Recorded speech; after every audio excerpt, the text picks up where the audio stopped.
अमेरिकी सदर Joe Biden का गाजा में जंगबंदी को लेकर उन्हें अभी भी उम्मीद है, लेकिन बातचीत के अहम सालिस कतर ने कहा है कि जब तक इजराइल और हमास दोनों जंगबंदी के लिए मजबूती के साथ खड़े नहीं होते, तब तक वो भी अपनी बातचीत में खुद को शामिल नहीं करेगा। अमेरिकी खारजा महकमे ने कहा कि वॉशिंगटन बंधकों की रिहाई को यकीनी बनाने के लिए कई पहलुओं पर कोशिश कर रहा है। उसने उम्मीद नहीं छोड़ी है।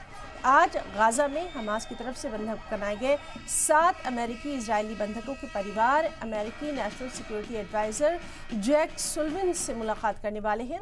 नेशनल सिक्योरिटी काउंसिल के तर्जुमान के मुताबिक सुलिवन ने पिछले साल के दौरान मुस्तकिल तौर पर बंधकों के परिवारों से मुलाकातें की थी। अमेरिका बंधकों को उनके परिवारों के पास लाने के लिए जल्द से जल्द एक मुआहदे को आखिरी शक्ल देने की कोशिश कर रहा है। इसके अलावा अमेरिका ने कहा कि अभी उसने ये जांच नहीं की है कि इजराइल अमेरिकी कानून की खिलाफ वर्जी कर रहा है, जबकि इजराइल ने गाजा में इंसानी बहरान को कम करने के लिए पिछले महीने वॉशिंगटन से एक लेटर में रखी गई मांगों से जुड़े कुछ बदलाव किए हैं।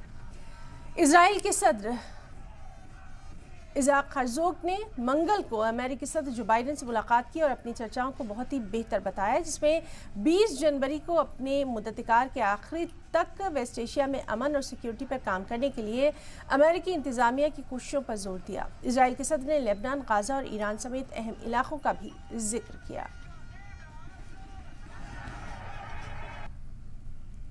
We're continuing to pursue a number of initiatives to secure the release of hostages. That work is ongoing.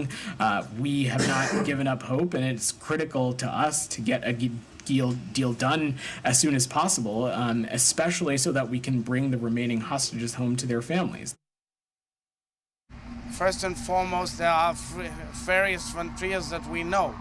One is Lebanon, one is Gaza, of course Iran, and the entire effort of how to change the trajectory of the Middle East towards a better future. I thank the President wholeheartedly for his efforts, and I know that there is an in-depth commitment and effort to move forward.